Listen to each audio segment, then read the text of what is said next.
Hey guys, Fletch Football Observer here, returning with another Fletch Talks video, and today's topic is going to be discussing the proposed return of the Premier League within the next few weeks. As of the time of recording, the Premier League are on course to return somewhere in the middle of June, and they have made Project Restart, a project that is set out to complete the remainder of the 2019-2020 Premier League season, a necessity. Whether it is or not is another thing. Now, the road to its return has hit a few problems and has, of course, divided supporters on whether it should or shouldn't return. The argument of its return has intensified, considering that following the past 2 weeks, there's been 2 rounds of testing being produced by the Premier League for the training purposes and for the initial build-up for its return, and the Premier League has announced several cases of players and coaching staff from various clubs testing positive for COVID-19. This video isn't going to put out my opinion on whether or not football should return or not. Quite frankly, that debate is really boring me because it's like a 50-50 choice, and to be honest, I believe that all bases from both sides of the argument have all been covered. So this isn't going to be what that video is about. However, I am going to talk about how football will look when it does return. The Bundesliga is going to be something that I'm going to compare this to and draw comparisons from and just sort of predict how football will return. The Bundesliga returned on the 16th of May, and it was heavily anticipated by the majority of football fans because finally, just imagine this is going to be in The Rock's voice because I can't do it because I'm not a very good impressionist, but finally some top tier football was going to be back on our screens. And the restart within 10 minutes divided fans, surprisingly. I could see both sides of the argument though. One side was claiming that this is at least better than nothing, and the other side was claiming that the lack of intensity was hurting the game, as well as the empty arena. There was no atmosphere, so it was sort of a bit dull and a bit boring and underwhelming.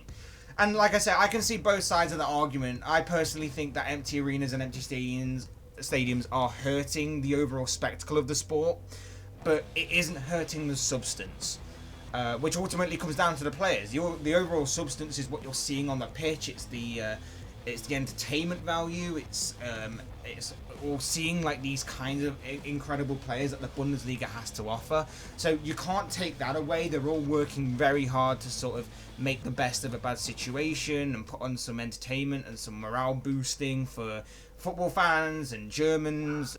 But in saying that, I do believe that there is another reason as to why maybe the Bundesliga's return was considered underwhelming. And I do think it is because maybe there is a lack of emotional attachment to this league.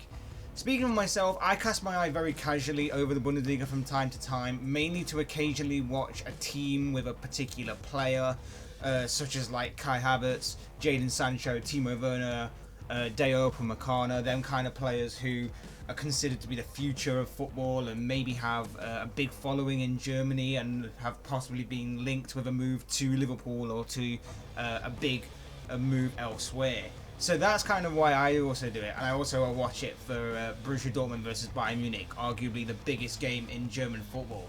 So that's how I see that kind of league, and I'm not claiming that I'm a Bundesliga expert by any means. I'm just a casual fan of that particular league. And many people, of course, feel the same way as what I do, and many people just don't watch the Bundesliga altogether, and that's fine. But the lacking of the emotional attachment to that league or a particular team itself means that for the spectator, it lacks that buzz or it lacks that energy that you get from watching something you're invested in. Take the Premier League, for example. If you're mainly a Premier League fan and you have a particular team that you support from that league, of course, rivalries and teams that you either dislike or teams that you have a soft spot for are going to impact your particular view on a game that your favourite team isn't even playing in. So, for example, for Liverpool, as a Liverpool fan, for example, I look at games that, okay, Liverpool might not be playing in it, but is there going to be a way that this game impacts Liverpool somewhere down the line? Is there a team that Liverpool don't like, such as an Everton or a Man United playing in this game, that I go, I'm invested in this because I just don't want them to win? So for that purpose, of course, that's the emotional attachment that I'm talking about. So for what it's worth, give it a chance. For the substance on the show, give it a chance for the players that you're probably going to see more and more of down the line, because the Bundesliga, like I say, has got some very, very talented teams and some talented players, and has got some young managers coming through. The RB Leipzig manager, for example, very, very good manager who's probably going to be, with all due respect to Leipzig, at a much bigger club in the coming years. So it's definitely worth keeping your eye on, and definitely worth just sticking it out for as long as possible until the Premier League returns, or at least something of a returns that you're probably interested in. And again, there's a reason why I'm saying this as well. There's a reason why this is all coming together, because there's going to be a lack of fans atmosphere, which means you're going to be stuck with the shouting that you can hear, the vague shouting that you can hear from the players and the managers and stuff from on the pitch. But you're also going to be stuck with the commentators as well. And this is going to be another thing that when it returns is going to be pretty bad. You look at the two main sporting networks in this country, and of course they are BT and Sky Sports. Now, me personally, I'd say that both have a small handful. They have plenty of people, but they have a small handful of people that I would consider to be decent commentators, and people that I could listen to and not get entirely frustrated. You're going to have to put up with this. You're going to have to put up with this level of commentary again. And it's been quite good that for the past couple of months I haven't had to hear the voice of Martin Tyler, who I believe is an entertainment vacuum. Just completely suck the entertainment value out of a particular game that I'm interested in. I find it bad enough to listen to him before this entire thing happened, and I find it hard to listen to him in a stadium that's full and loud and electric. Imagine what it's going to be like with him in a crowd in a stadium that is crowdless. My advice, if you're in the same similar situation as I am, where you dislike the commentary teams of both BT and Sky, my personal advice would be to mute and make your own commentary, which could be interesting.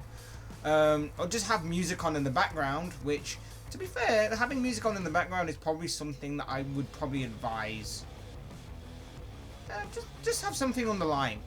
I'd advise, like, the stadium announcers or whoever's going to be there or whatever, just to play some music on in the background, just for something to be there and sort of fill that void. Or probably something that I'm going to be doing is I'm probably going to be watching a watch along in my headphones over the actual match itself. Fan channels and stuff like that have been putting on a lot of watch-alongs, and it's only going to continue to grow as more and more fans are obviously going to be stuck doing nothing. So a lot of fan channels are going to be cropping up more and more with these watch-alongs, and to be honest, I find them a lot more entertaining, and they also give a lot more of an insight and a lot more of a fan's perspective on the game itself. So that's what I'm going to be doing anyway. But regardless of what happens regarding the entertainment value, the empty stadiums situation, and of course how the Premier League will return in them kind of regards, I ask that we just enjoy it for what it is. As football fans, we've spent the past 2 to 3 months with absolutely nothing. Belarusian League, in my opinion, all due respect, doesn't count. And I'm sure that the Premier League are going to be taking all the necessary precautions to make everything as safe as possible for the players to return and play football. Whether that's still the right or wrong thing, again, I won't be drawn into that debate. But of course, the footballers themselves have to take responsibility for that as well. And in saying that, I'm looking at you, Kyle Walker. But that wraps up this video on the possible return of the Premier League. Of course, this is just one man's thoughts and one man's opinions on this particular topic. So I want to know what you think. Do you think the Premier League will return or should return? How do you think the game will return given its restrictions? I'd love to read your thoughts and comments and predictions and opinions all down in the comment section below.